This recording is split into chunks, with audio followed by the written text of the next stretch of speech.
So what's it going to take for example, for AIs to beat humans in doing science? You know, I was interested in this recently because it's like there are all these. What is science about? What is one trying to do in science? A typical thing one's trying to do in science is predict what will happen in systems, for example, in nature. And there's a question of we have ways that we've tried to do that. Can AI just look at what's been happening in some system and immediately predict what's going to happen next? Unfortunately, the answer is kind of no. And the issue is there are plenty of systems where there's just a sort of irreducible amount of computation that system is doing, and AIs, as they're currently built, are just doing essentially fairly shallow computation. And if you say, even if you say to an AI, you know, I've got some sine wave, and I'm going to give you the first part of the sine wave, predict what comes next. A typical, fancy, modern machine learning AI will fail. In fact, what it will do is it will draw the sine wave, the part of it that you showed it already, the part you trained it on, it'll reproduce that part of the sine wave, and then its extrapolation going forward will just be based on what the activation functions were inside the neural net. It will be, you know, if it has linear activation functions, it'll say the sine wave must continue linearly, so to speak. So it does surprisingly badly. And it's I think the thing to understand is the places where kind of modern LLMs, AIs, and so on are doing well are places where, in a sense, there's shallower computation than we knew was involved that has to be done. So, for example, in language, I think the big thing we learned from the success of ChatGPT is that, in a sense, language is simpler than we expected. There's more regularity in language than we ever identified, and that's why the AI is able to be successful there. In these problems in science, where there is something fundamentally sort of computationally irreducible going on, the AI doesn't really have more of a chance than we humans do, and you know, it's not able to make more progress. I think this question of whether, I mean, you know, in a sense, there are things where if you say, give me some vague impression of what the literature of this subject has to say about this or that thing, that's a place where LLMs can do quite well. I mean, in the past, we've had kind of statistics which can say, you know, given this whole big pile of numbers, tell me what the outliers in this big pile of numbers are. Tell me what the mean of these numbers is, the variance of these numbers. So now, with LLMs, we can do the same kind of thing for large amounts of text. We've never had that capability really before, to do some sort of, you know, it isn't statistics, it's something new. It doesn't really have a name yet. It's kind of a way of analyzing large amounts of text. And that's something where I think we can expect that AIs will be useful. I mean, there's much more to say about this whole question. People say, for example, oh, is the AI able to do something original and creative? Well, it's actually very trivial to do something original and creative. You just pick a bunch of random numbers. That sequence of random numbers is very, you know, unexpected, creative, original, whatever else. The problem is that the typical sequence of random numbers we might pick, nobody really cares about those. What we're interested in is the original stuff that somehow we think is interesting. So, for example, if you imagine, you know, you're making pieces of art, a random array of pixel values is certainly original, just not terribly interesting. And then the question is, you know, if you, for example, you look at some generative AI system and you say, look at sort of different possible, you know, values of the of embedding vectors, you know, in the latent space of the thing. You're saying, you know, there's any picture you tell it to make, picture of a cat in a party hat or something, that picture is the meaning of cat in a party hat is converted into an array of numbers. That array of numbers is the thing from which the picture of the cat is generated. If you just change those numbers and you say, what's out there in that space of possible numbers that represent meaning of things, you find all kinds of pictures, most of which are not interpretable by us. Most of them are kind of interesting looking, but we say, I don't know what that is. You know, maybe in the future somebody will say there's a whole style of art that's based on this particular direction in embedding space, and we get, you know, and everybody gets excited about that, and then it has a name, we talk about it, it becomes a thing, we build on that, and so on. So this idea that people will say, well, the AI is going to sort of find something new that was unexpected.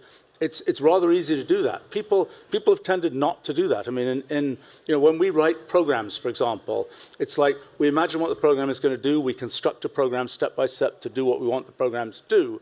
There's a question: if you just wrote programs at random, what would they typically do? Something I happen to have spent lots of time studying in science. The answer is even incredibly simple programs, tiny programs, do really complicated things. Sometimes those things are really interesting, and when we look at them, we say, that's useful. I can use that program for such and such a thing. I mean, it's kind of like in the natural world. We can kind of go and mine the natural world, and we find, magnets and liquid crystals, things like that. And we realize those things are useful for something we want to do technologically. It's the same kind of thing in this kind of computational world. What you describe for science is that in some sense it's like data compression. You observe all the dynamics of the universe and you find pockets that you can replace by a few laws, by a few differential equations, and then you understand what's going on or the parts that you care about. But there is another aspect that goes beyond data compression, both in art and science, and it's basically this journey that it changes you. When you're creative, the creator gets changed. The point of art is that you perceive something and it changes you. It's also true in business. When you're creative in business, the point is that it changes your business if you are creative. It doesn't just matter that you do something new or come up with new ideas. It comes, what is important, that the observer himself or the creator herself is changing by this process of creation. And it's maybe something where we see a limitation in some of the present models, that they are, while they are producing, they are not learning. They're not updating based on what they discover. It's you who has to do right. this. I mean, well, one thing to realize is kind of there's a large space of conceivable ideas. We humans have, maybe 50,000 words in typical languages. We have picked certain particular concepts that we, at the present time in history, think are important enough to give words to. And that's something where this question of sort of how we explore, how we extend ourselves and go out and find other things that we decide are interesting, give words to, and develop from. I mean, that's, in a sense, one of the issues is the sort of world of what is computationally possible is very big. And sort of an AI left to its own devices, we could expect to just go out and explore this world of what's computationally possible. The set of what's computationally possible that we care about is really tiny, actually. But it's the thing that is important to us. And in kind of the future of our civilization or whatever, I think the story really can be thought of as how do we explore this kind of computational space of possibilities? When people say, what do the humans do versus the AIs?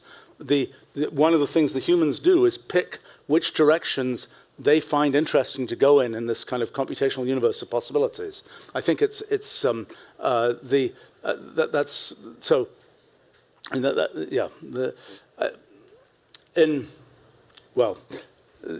you were raising the question of kind of what is the role of things like science, and I think one of the points is in the sort of computational universe of possibilities, there are certain pieces for which we can come up with human narratives, so to speak.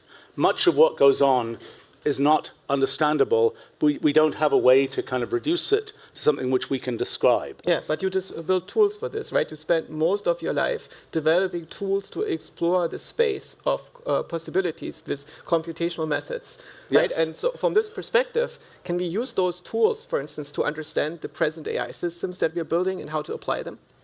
Yeah, so I mean, what I do for a living is build this computational language we call Wolfram language these days. And kind of the idea is to have a way to computationally formalize things in the world. So I think, a big picture of kind of history, I suppose, is, at the originally sort of our sort of couple of 100,000 years ago, probably before language was invented, people were just sort of pointing at different rocks and didn't have a general description of the concept of a rock. Then human language got invented, and we now have this kind of formalized way of saying that's a rock as opposed to a chicken or something else. And that sort of one stage of formalizing things. Then we got things like logic, which is a way of kind of formalizing arguments. Then we got mathematics, which is another kind of way of formalizing the world. And in the last 100 years, basically, we've had the idea of computation, the idea of formalizing things by kind of specifying rules for how things work and seeing how those rules, or what the consequences of those rules are. And what I've been interested in doing is taking kind of what exists in the world, whether it's cities or chemicals or movies or images or whatever else, and representing all those things computationally and building a language that can describe what one wants to do with those things computationally. So it's kind of like in mathematics, about 500 years ago, people kind of invented mathematical notation, plus signs and equal signs and things like that. And that was kind of important because that's what led to the development of algebra and calculus and basically modern mathematical science and engineering and so on. And so my effort in the last 40-something years has been to try and make kind of a computational notation for representing things computationally that is a sort of streamlined way to represent the world computationally, so that for any sort of field X, one is providing kind of the tools, the notation to build a kind of computational X. And that's turns out to be fairly important. It's allowed people to discover and invent lots of kinds of things. It's something that there are lots of businesses now that kind of run on our computational language, where kind of the idea is to describe what the business is doing in computational terms. And that the goal is to have the sort of lumps of computational work that are described by the language be as high level as possible. When people say it's really remarkable, ChatGPT can write all this code for me, in a sense, what that's saying is that most of that code was boilerplate. Most of that code was something where, for a language designer like me, if ChatGPT can trot out the boilerplate correctly, that thing should have just been a function in the language. It shouldn't have been a thing that you have to explicitly write out every time. And kind of my sort of goal has been to identify, what are the lumps of computational work that we humans care about that we can sort of package together. And turns out in Wolfram language nowadays we have about 7,000 sort of built-in primitive functions, which are kind of, they probably do a little bit more work than the typical words in a natural language. And the thing that's been interesting now is, we used to primarily have human users of our products. Now we also have lots of AI users of our products, because an LLM is a pretty good linguistic interface. It's pretty good at going from kind of our vague thinking and conversation and so on. But it, like us humans, needs to use tools to actually compute things. Yeah. Just like if you ask a human, take this kind of computational rule and see what its consequences are, a human will not be able to do that. Would it be helpful for an LLM if it would use Mathematica or Wolfram language? Sure. I mean, that's been a thing. I mean, we made a thing with OpenAI, what was it, more than a year ago now, just a way of kind of having ChatGPT call Wolfram language or call Wolfram Alpha. Our Wolfram Alpha system we built 15 years ago now is a system that takes natural language and converts kind of small fragments of natural language into computational language and then computes things. And one of the features of Wolfram Alpha is when it thinks it understands, it really has nailed it. It will often say, or sometimes say it doesn't understand, but when it has successfully converted the natural language to computational language, it will be a correct and meaningful thing. One thing about it that's great about it is it doesn't hallucinate. And when you're using it, you're also not hallucinating. It helps you to hallucinate less, because you can now test your ideas. And that's a big issue with the LLMs, because they're trained on human-generated text and reproduce something that's very similar to this. And a lot of that text is basically a hallucination of a possible reality, but you don't know whether it's the one that you're in or whether it's logically sound. So is it possible for somebody who's currently exploring how to use LLMs to augment their work with Wolfram language, and how would they get to start doing this? What would be the starting point into this? So I mean, the real thing we've tried to do is to make a computational language that allows people to fluently think computationally. The thing to understand, most software engineering consists of mostly doing what one can think of as kind of very upscale manual labor type work of writing lines of code. It's rare in that you spend 2 weeks writing lines of code, and then you spend a short amount of time saying, how am I going to do the next thing? How am I going to kind of think about what to do in computational terms? The thing that we've done for the last, 37 years now with Wolfram language is provide something which is sort of as automated as possible. So you're kind of concentrating the effort into thinking about what you're trying to do computationally, and it's our job to kind of automate as much of the actual doing of that as possible. So it's a different kind of mode of work. It's something, our products have been used particularly by scientists and researchers and so on, who are people who know what they want to do, and just want the tools to be able to do that as efficiently as possible. It's a slightly different calculation from typical sort of software engineering, where a lot of the work is the actual, building of lines of code. So it's really, you end up having to concentrate on really thinking about how do you think about what you want to do computationally. And I think that's a skill people should learn. It's not really computer science. It's different from computer science, but that's an important skill. It's something for which the LLMs, the AIs, can help, because they are a useful interface between our kind of sort of vague way of thinking about things and a typical use case is you talk to the LLM, it tries to write Wolfram language code, you look at that code, and the whole point of that code is it's a notation for computation that's intended for humans to read as well as to write. So you look at what the LLM produced, you say, is that actually what I meant? This is a precise representation of this. Is it what I meant? If the answer is yes, you say, okay, great. You can then go use that as a kind of solid brick that you can then build a whole system on top of. It's not something where, so you're kind of, the typical workflow that is sort of emerging is you use the LLM as a way to kind of get an idea of how you should represent what you're talking about computationally. You then get this kind of solid brick of computation that you can then build with from there. And it's the LLM it'll produce a piece of code, it'll run it. We have all kinds of telemetry that the code generates as it runs. The LLM will look at that telemetry, which will be quite boring to a human, but it will say, oh, whoops, it didn't do what I expected, and the LLM will go and say, let me change the code, and so on. It's a funny situation, because I view the LLM as a little bit like a wild animal. I mean, what we've built is more like a machine.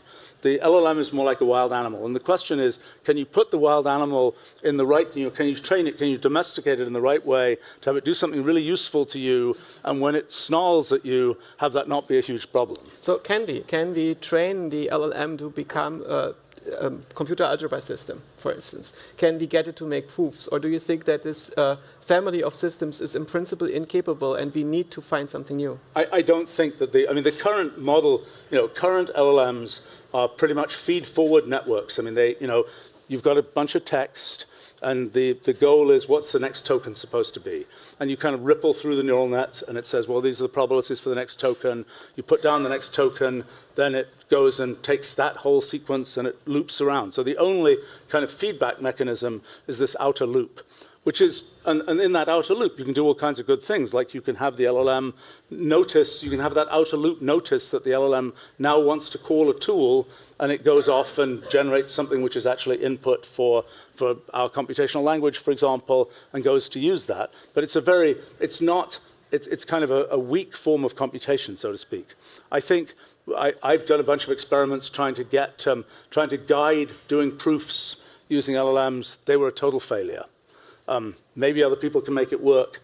I'm skeptical about that. I mean, just to understand, when you do something like a mathematical proof, there are many different kinds of problems that are similar. Mathematical proofs, chemical synthesis, generally pathfinding, where you have some system and you say, there are these steps you can take. How would I put these steps together to get to a particular objective? And that's something that it just doesn't seem like it's the kind of thing that, there are probably some, doing integrals, for example, in mathematics, there is the details of how to do that, LLMs I don't think are very helpful with. Things like, tell me roughly what kind of a function is going to show up in this integral. That's a very human kind of thing, and that's something where LLMs can be somewhat useful, I think. LLMs are very good at making homework, right? And the better they get, the more advanced the degree of the homework becomes that they are able to emulate. But of course, a lot of this homework is in the training data, and a lot of it is designed to be solvable. So at the edge of human knowledge, it's much, much harder to deploy them, right? Well, I think, as a matter of fact, for homework, for doing math, the LLM left to its own devices will just get the math wrong. Yeah. Period. End of story. It's just not built for that. But they got a lot better at this. I think that's not a winnable So, for instance, if you ask battle. ChatGPT to solve a math problem, it will usually write a small Python program and then execute this, and it made it better. The one-shot solution, of course, just piping something to 100 layers of an LLM is not giving you the solution, because it's impossible to get this function in there to make an entire proof, right? But you can get this thing to step-by-step get there. And of course, OpenAI is working very much on this long-form reasoning, and it's an explicit goal. What I always found a little bit curious about your project over all those years is that you always conceptualized Wolfram Alpha as an extension of the human mind. It's a tool that allows us to do certain things that our mind is not really good at, like also making extremely precise long-form proof, keeping lots of things integrated, and so on. Whereas OpenAI is focused on building something that is maybe surpassing the human capability in all dimensions, including making intentional proof. Do you think that this project of OpenAI is futile? We cannot build something that's a general intelligence that is replacing humans, and we will always end up with systems that extend us, or is it more something that we should be building systems that extend that, because that's actually much more useful to us? Well, I mean, there is a lot that can be done computationally, so to speak. As I was saying, the problem is most of it is not aligned with what we care about. Yeah. I mean, I can, like yesterday, I was working on a project. I've been interested recently in a sort of fundamental project about why machine learning works. It's not clear why machine learning works. It's not clear why it should be possible to get these systems to be trainable. It's not clear why they should be able to extrapolate the ways they can extrapolate, and so on. So, I was looking at a bunch of simple programs and what they do, and these things are things that I don't understand very well. It's very easy to do things which are far beyond what human minds can grasp. That's easy. The question is, how do you relate that to what human minds actually want to do? Well, simple. You prompt the LLM with, what would Stephen Wolfram want? I'm in the bad situation of having done enough live streaming and other kinds of things. Exactly. That like 50 million words of me talking about stuff that's out there on the web and so on. And so, somebody's even trained a little bot of me, which I didn't find that exciting for me. I mean, I was kind of, I think this whole question about what does a human want, this is, we've been working quite a bit on AI tutoring type technology, which is something where everybody who sees an LLM says, we're going to be able to make a tutoring system out of this. It's going to be really easy. The number one observation is it's not easy. The obvious things that you do, they work for a 5-minute demo and then they fail horribly. Yeah. So to make it actually work is non-trivial, and the main thing we're discovering is that it's sort of a mixture of software engineering, sort of symbolic computation and so on, together with some cleverness about how to cage the wild animal appropriately. That's what seems to be making progress. But what's really happening there is you want the LLM to have kind of a model for the human student. Ultimately what I would like an LLM to be able to do is to know everything that I know, and if I'm trying to learn about some new thing, it can know immediately, this is the one fact that I should tell you, because that will unlock this whole path of understanding that that we can decode what's needed for that based on knowing what I already know. Yeah. But to this question of whether what does it mean to make a beyond human intelligence? What would such a thing be able to do? And to what extent is we have in the early years of AI, people said, as soon as you can have a computer that does mathematical computation, we know you'll have a computer that's kind of doing AI. Well, we have that, but it's something that is a very non-human kind of intelligence. All right. Well done. Thank you, Josef.